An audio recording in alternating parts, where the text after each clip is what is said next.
What's up guys, and well, thank you once again for joining in, because today we're gonna take a look at the work of Harmony Korine. And by work I mean 5 feature-length movies, because he's done a lot. Shorts, music videos, commercials, documentaries, art installations, paintings. He's written books, he's written music. He's done stuff. But hey, you know me, you know this channel, we're here to talk about movies. So in case you're like, okay, well that's good, you know, I love movies, but who the hell is this Harmony Korine girl you keep going on and on about? Well, it's a guy, it's this guy.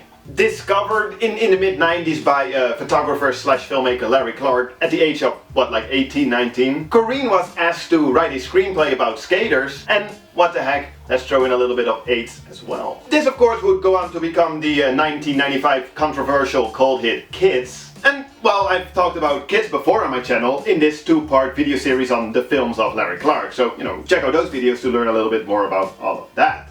For now, all you really need to know is that the main producer on Kids, you know, he was impressed enough to offer Korine the chance to write and direct his very own movie. Which he did at the age of 23, and well, released in 1997. Let's take a look at Gummo. I've talked about this movie some 4 years ago during my disturbing movie series, and well, this is the first thing I had to say about it. I still don't know whether or not I like this movie, but it is without a doubt an interesting one. Great English.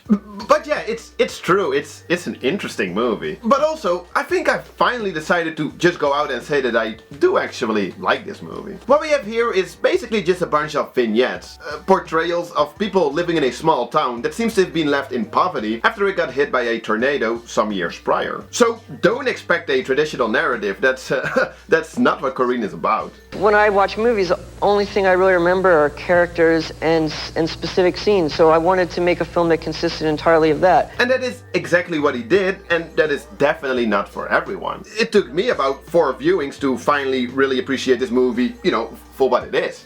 We follow 2 kids that hunt cats so they can sell them and buy glue to get high, which is the main focus, if you will. Besides that, we see 2 brothers fighting, a group of friends arm wrestling, 2 kids bullying another kid. Then there's semi-documentary bits, video inserts, photo collages. It really goes against whatever you're used to when you think of cinema. And well, Korine's done that very much on purpose. I mean, we started with Griffith and we ended up with I don't know what the hell's going on now. But basically nothing's changed, so I wanted to see a movie with images coming from all directions. So basically what Korine wanted to do is just make new cinema, and I feel like he kinda did. Writing wise, he already somewhat did this with Kids, but this is definitely way more his movie. I mean, he also cast his then girlfriend Chloe Sevigny again. Here she's even responsible for the costume design. Great job. But yeah guys, it's Gummo. It's, you know, it's definitely a movie you should just see for yourself. It's kind of hard to explain. And, you know, even though I covered it during that series, I wouldn't necessarily say that it is disturbing. I mean, sure, it covers a lot of, like, controversial topics, and if you've never really seen a lot of movies outside of mainstream cinema, then, you know, it's probably a little edgy. But then again, that's probably not the case if you're, you know, watching this channel or following this channel. After Gummo, he made The Diary of Anne Frank Part 2. Because, you know, if there ever was a story that needed a sequel. But it's actually just a Gummo companion piece, if you will, in the form of an art installation where like leftover footage of Gummo was projected on 3 different screens. That's all maybe a little too artsy for now, so let's just jump ahead to 1999 to take a look at his second effort as writer-director with Julien Donkey-Boy. Again, not for everybody. For starters, it's an officially recognized Dogma 95 movie. And what the hell are you talking about now, you might ask? Well, simply put, Dogma 95 is a film movement that wants to bring back filmmaking to its core, if you will. So they set up a bunch of rules, like the movie must be shot on location with only handheld camera work, no use of props or special effects, that kind of stuff. Julien Donkey-Boy breaks one of the rules in the very first seconds by using a soundtrack, but hey, good enough. I like the ideology behind it. I just can't say that I've seen a lot of Dogma movies, so well, let's see what we have here. Basically, we follow this dysfunctional family. Julien, a schizophrenic modeled after Korine's actual schizophrenic uncle. Then there's the sweet, innocent and pregnant sister, played by Chloe Sevigny, of course. Wannabe wrestler brother, what's his name? The tough, manly father, played by Werner Herzog. The great German filmmaker, who's always been a big influence on Korine. And finally, grandmother, played by Korine's actual own grandmother. And not unlike Gummo, it's quite episodic, a somewhat pretty portrayal of the outcasts of society, but perhaps a little more uplifting than we saw in Gummo. Just a little. Our main focus is of course the family, but there's some other great scenes like the rapping black albino straight from Alabama. Oh, it's the Albert Butler, no mistaking about the name because I couldn't be like me. I'll be myself. There you go, Art. So the help of Yappa, what a cheap from DNC. Or this armless drummer.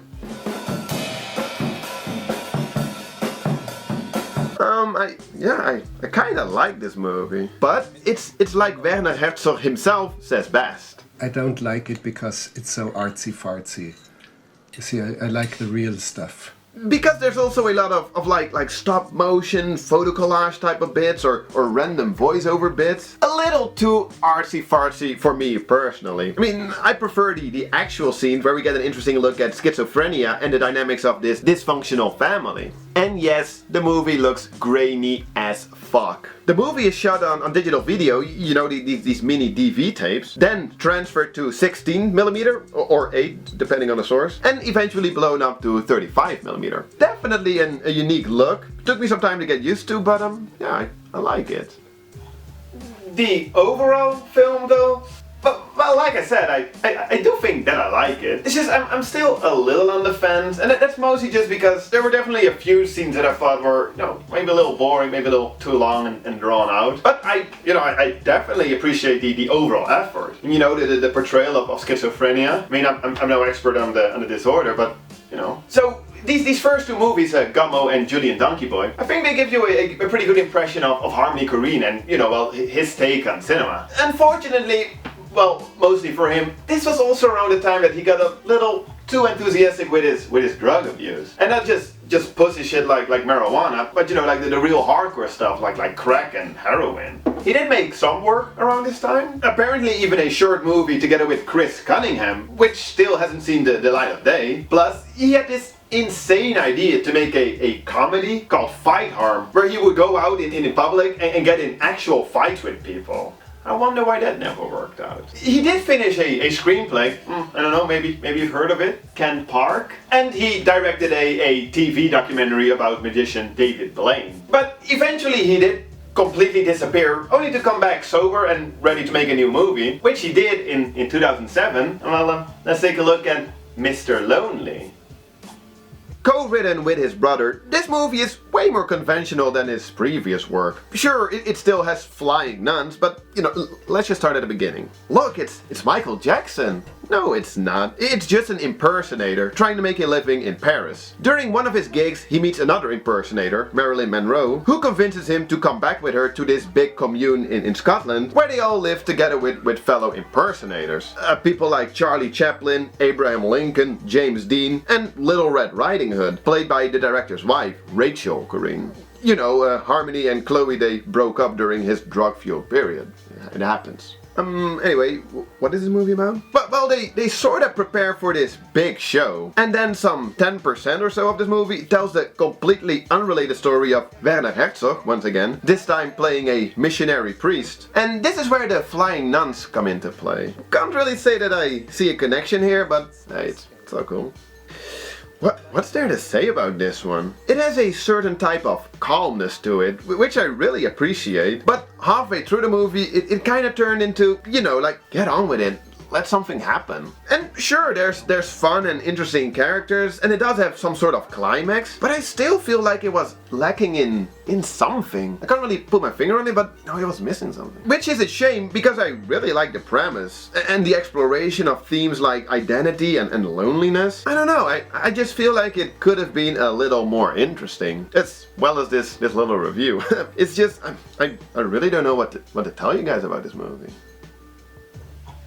this movie, it does have a way more like mainstream appeal than both Gummo and Julien Donkey-Boy. But still, I still feel like this movie isn't really going to be appreciated by the average moviegoer. You know, it just kind of falls in between. And I think that that's also the reason that this is probably the least talked about Harmony Korine movie. So, you know, maybe we should also just leave it at that and move on to the next movie because, well, this one usually sparks quite a conversation. And I mean, how can it not with a title like Trash Humpers?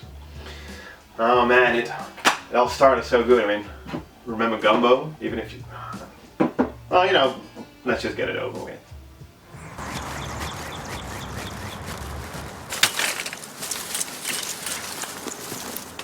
Well, that's Trash Humpers. After this movie, Korine I guess I do have to talk about it a little, don't I? Okay, for the sake of completion then. Trash Humpers. Or tree humpers, wall humpers, mailbox humpers. But mostly trash humpers. Or simply trash. Shot and edited on VHS, gotta give him props for that. Trash Humpers follow a group of asocial old people, or well, Korine and wife and friends in unconvincing old people masks, running around humping and trashing stuff, all the while being as annoying as humanly possible. Stop it. They meet up with weird people, some prostitutes, I don't know. At one point, some random dude tells a joke and it's probably the best part in the whole movie. Okay, so there's this gay guy and he's fucking talking to this girl and she's like, you wanna go home with me? And he's like, no, I'm fucking queer. I'm not gonna fuck a pussy. I love asses. And considering just how bad that joke was, well, that should sort of tell you how I feel about this movie. It's honestly probably one of the worst movies I've ever seen. And I've seen some shitty movies, not just the Plan 9s and Troll 2s and The Room type of movies, which are actually a lot of fun, but the really shitty stuff like Axum and Das Coma Brutale Duel. I just don't get what the appeal of this movie is supposed to be. That it's shot on VHS? I mean, I have an affection for VHS and analog media as well, but do something more worthy with it.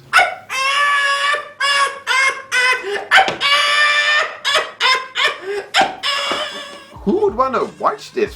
Seriously. It's art. Korine is an artist. That's probably the most legit excuse as to why this movie exists. And, well, perhaps there is some truth to it. Maybe we shouldn't judge this movie as, you know, how you'd normally judge traditional movies. Then again, this being art doesn't make it immune from criticism. I mean, the movie still sucks. I also read the it's supposed to be bad argument. Okay, so the director somehow wins because he was right before anyone else was? I guess, but he still made a bad movie. And, you know, maybe it is all just a metaphor, like a commentary on society and the American dream, blah blah. And, you know, I'm actually cool with that. It's just, couldn't you get that same commentary across with, you know, something that's actually worth sitting through? You know, I've read like, oh, he made it just to get a reaction. Well, I mean, you sure got a reaction. This is my reaction. I just wonder, you know, if this movie wasn't directed by Harmony Korine, but just by some random asshole. You know, I wonder if people would have reacted the same, like if people would have loved it as well. Because some people do. Unfortunately, we'll probably never know, so let's just move on. After Mr. Lonely already, but also after Trash Humper, Korine also started to direct a few commercials, and he actually made a bunch of shorts, ranging from the 2-minute long Curb Dance. No, it's not. To probably most notably, Shini Wam, I guess. The 15-minute The Antwoord short. And you know, as much as I like The Antwoord, this short, I don't know, it just didn't really do it for me. So eventually, in 2012, 3 years after Trash Humpers, he did come back with, well, to date, his latest and, well, without a doubt, his biggest movie, Spring Breakers. And in case you had never heard of Harmony Korine, there's definitely a chance that you would have heard about this movie. Spring Breakers. I mean, I for one, I remember very well when this movie was announced. A Harmony Korine movie starring former Disney stars in bikinis going wild during spring break. Nice. Well, let's take a look. Let's take a look at that. So, besides former Disney stars Selena Gomez and Vanessa Hudgens, we also follow Pretty Little Liars star Ashley Benson, and what the heck, let's also just cast my own wife again, Rachel Korine. They're 4 college girls that desperately want to leave their boring hometown to get crazy in Florida during spring break. But they're low on cash, so first let's rob a diner, and now it's time for spring break, y'all! Woo! Me personally, I never had a chance to experience anything like this. We simply don't have this over here. I mean, we would just go and get wasted at the local skate park. Does it make me want to party, seeing all of this? Sure. And well, so did these girls. A little too much, so eventually they end up in jail. Fortunately though, they're bailed out by hustler slash rapper on the side Alien. And yes, that's James Franco. Oh man, he's hilarious in this movie. And well, then they go out on all kinds of adventures filled with drugs and violence. Okay, well, it definitely looks great. It's very well shot, it's colorful, it creates this almost dreamlike atmosphere, especially in combination with some of the score as well as the editing. It's definitely a visual experience, and well, from what I understand, that was kind of the intention. And that's good, because story-wise it's pretty stupid. I'm starting to think this is the most spiritual place I've ever been. What? Well, I guess teenagers are just that stupid, but then why would we want to follow them? I've read a bunch of different interpretations, ranging from it being a metaphor for feminism to it being a satire on the mindless and pointless MTV youth culture. But Korine himself, he never confirmed any of this. As a director and as the writer, you don't necessarily want to also describe your intent, you know, or prescribe meaning to everything, because then it's almost like you're suffocating it, you know. So, you know, I'm actually cool with the fact that it is just a movie about some YOLO chicks shooting up the place. My biggest problem is that halfway through, it just gets boring and way too repetitive. It's, oh man. Also, because of the editing, the constant flash back and forwards to shots and scenes that you've just seen or you're about to see, and the constant voiceovers that just keep repeating themselves, it's... Well, like I said, it does help in creating this dreamy atmosphere, but at one point it becomes just way too much, like tedious, and it honestly starts to feel way more like a filler than anything. You know, just to stretch the running time out to some 90 minutes. If it wasn't for that, I would have liked it quite a lot, actually, I think. Really? I mean, whenever I think back to this movie, I usually go like, wait, why did I like this one again? And I go like, oh yeah, it's because it's so freaking repetitive. It's a shame, because you know, as just a over-the-top visual experience, if it was like 50 minutes shorter, it would have been pretty awesome. I mean, it would have been short, but would have been better. But yeah, that brings us to the end of this overview of the films of Harmony Korine. In the end, I like the guy. Don't get me wrong, I really do. I mean, I might not like all of his movies that much, but I do really appreciate his approach to cinema. And you know, I think it's good, it's great to have people like Harmony Korine that are like kicking against the establishment, if you will. So... he's still busy, you know, like directing commercials and music videos. It's just, it seems like we'll have to wait a little longer until we see a new feature-length movie written and directed by Harmony Korine. I know that he was working on The Trap with an all-star cast, but that seems to be on hold right now for whatever reason. And now, quite recently, he announced that he wants to adapt the novel Tampa into a feature-length movie. We'll see. Whatever it'll be, his new movie, I'll be watching. Cheers, guys. Why did I do that?